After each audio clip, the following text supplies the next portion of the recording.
I'm at Uptown on Dykeman, the hype then, talking that how she only dealt with businessmen. Niggas bad insurance, money off and on the books. The ones who stand firm like ain't.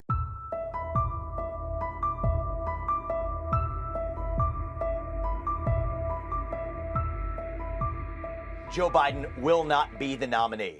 Something the special counsel said in his report is that one of the reasons you were not charged is because, in his description, you are a well-meaning elderly man with a poor memory. I'm well-meaning, and I'm an elderly man, and I know what the hell I'm doing. How bad is your memory, and can you continue as president? My memory is so bad I let you speak. That's your memory has gotten worse, Mr. No, President? My memory is not good. My memory is fine.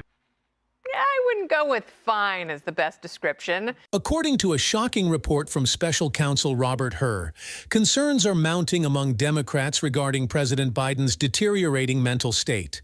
Sources reveal that Democrats are increasingly wishing for a way to change the 2024 ticket, fearing that the time to do so may have already passed with the primary calendar in full swing.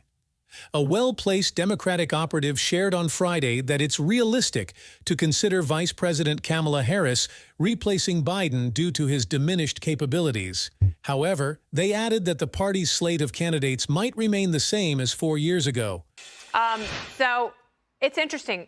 Alicia, I don't blame Jill Biden for being defensive of her husband. Totally. I think any woman would do the same thing and make sure that he is protected. She obviously knows what condition she's in. What I do blame her for is the fact that they are continuing this charade. Well, right, and she's not just a spouse, right? She's not just, and she's the first lady, and she knows very well what she's dealing with. What we don't know is how long she has been leading him along and defending him and all that. And I get it. That's what spouses do. If someone left my husband out to dry, I would end them. And he knows that, and so do the people around him.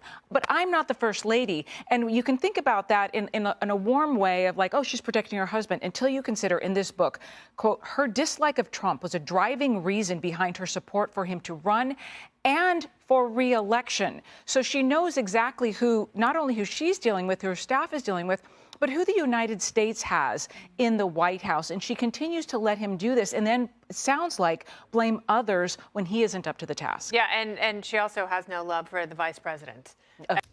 Look, I think the number one takeaway, Trace, is this. Joe Biden will not be the nominee. I said this last year. People dismissed it as some type of conspiracy theory. Today, I think it became that much more obvious. Play this out. Biden's own DOJ and special counsel is effectively releasing a report that undermines the case for him to actually be a candidate for the U.S. presidency, right as Biden's poll numbers are cratering. We have to do the math, skate to where the puck is going, not fall for the deflection. But I do think what they're planning for is to sideline Biden as the nominee, trot in a different puppet instead. That's the most significant takeaway from tonight. And what do you think caused the most damage, Vivek? I mean, we saw covering live today the report that came down from Robert Hur. It was detrimental, but then you had the news conference tonight. Did the president make a mistake by coming out with this news conference? Would it have been better just to issue a statement and then maybe move on, or at least address it tomorrow? What do you think about the timing and the decision making? I think the decision making was even poorer than the actual execution of it, both of which were terrible. But I think the reality is this. The managerial class in the Democratic Party, and I believe in the deep state, has decided that they have lost their use for Joe Biden as a puppet. I think they laid a trap for him. They invited him effectively to prove to the American people that he doesn't have the mental acuity to do it. He fell into their trap. And now they're laying the groundwork for in the coming 3 months to sideline him and actually put up who the real nominee is going to be. So I said this at the end of one of the Republican presidential debates, and I'll say it again. Just be honest with the American people. Tell us who the actual nominee is going to be so that we don't play these games and we can actually have an honest, open debate about who should be the next president of the United States, because we know that Joe Biden is not going to be one of those candidates. And I think tonight made that much more clear. I wonder if you were like a lot of people tonight, Vivek, because the news conference was set for 7:45 Eastern time. It ended up being about 7:55. During that time, during the wait time, which was a better part of an hour, did you at any time think, like a lot of people did, that Joe Biden was going to come out and make some bold statement, maybe not to run for re-election? I think that there was probably a discussion heading into it. And the reality is the Democratic Party has always had one obstacle stopping them from sidelining Joe Biden. That's what I call the Kamala Harris problem. They've tethered their identity to identity politics. Yet if they don't make her the nominee, it makes them very difficult to sideline Biden, which is what leads me to, I think, the likely conclusion that it is going to be someone like Michelle Obama who they do put up. So I think there are serious discussions likely underway. Pretty soon those are going to spill over into the public sphere. And I wouldn't have been shocked if that happened tonight, but I think the greater likelihood, Trace, is that they wait another couple of months and let this play out. We talked about the mistakes that he made, and this is my last question to you, Vivek. Thank you for coming on. We talked about the mistakes the president made tonight after trying to convince America that he had a sound mind. What struck me the most was his back and forth with a reporter where she was saying that America is concerned about your mental acuity, and he said, that's your take, that's your opinion, that's your... And it really wasn't, because it's been happening all day. Very defensive about that. Look, it does seem increasingly like a form of elder abuse, Trace. I mean, this is a man who was clearly personally hurt, personally insulted, but didn't have the mental acuity to process or even communicate the extent to which he had been hurt or insulted. And so the reality is this man is a puppet. The puppet masters who are wielding him have lost their use, and it's really just a sad situation to watch play out in plain sight, where this is the president of the United States. This was a man who ran on a campaign to reunite this country. And I think that this is a chance for the Republican Party to now take that mantle. This man said he wanted to unite the country. He failed. He lacks the acuity to do it. I think in the Republican nominee, that'll be President Trump, we have an opportunity for someone with the acuity to say that we will unite this country. And I think that's how we're going to win this in a landslide. Vivek Ramaswamy. And, you know, that has been made plain.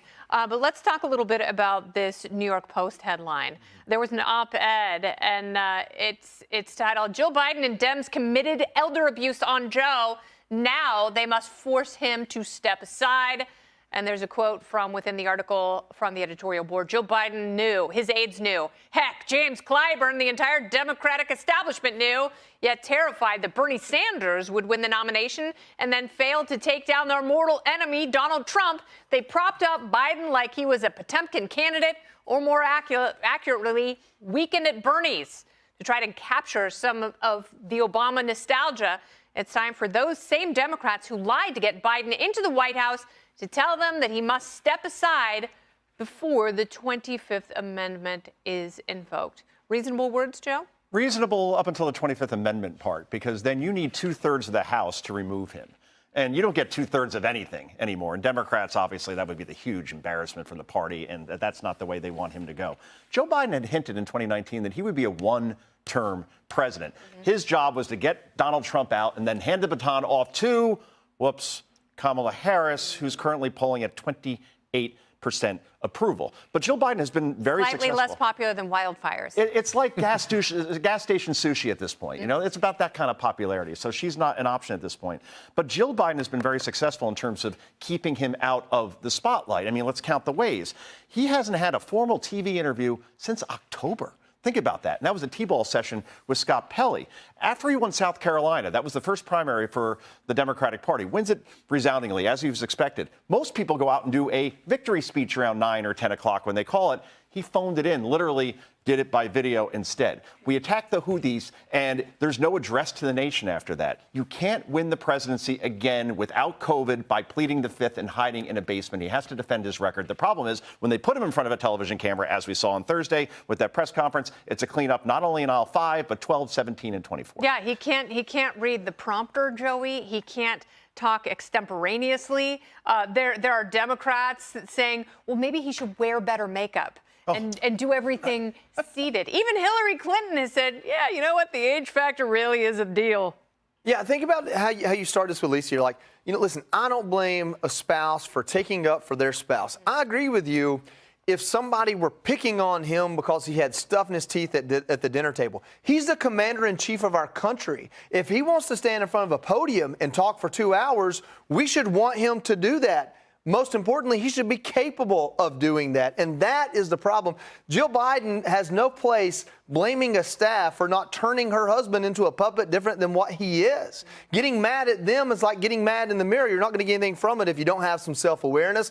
The self-awareness here, it was the only saving grace they could have ever had, because in a primal manner we respect someone who is honest about themselves. We may not always reward it, and he may not get reelected in either way here. But if a year ago he would have gone down the path of, yeah, I'm forgetful, I'm 80 years old, but I've built this team around me, I've been here for 50 years, I'm guiding this ship, that's why I have the people on the riggers, and started down that path to create excuses that people find reasonable, he might be in a little bit better place, and we might not have the opportunity to jump on every, what he would call gaffe, I would say memory lapse, or just absolute period of blank stare. Unfortunately, he's continued to lie. His staff's continued to lie. He didn't build a good team, and there's nothing left for them to rest their hat on. I'm at Uptown on Dykeman night, then talking that how she only dealt with businessmen. Niggas bad in joints, money off and on the books. The ones who stand firm like ain't nothing shook about them. I doubt them cats waiting for me. You know them niggas, them big dudes.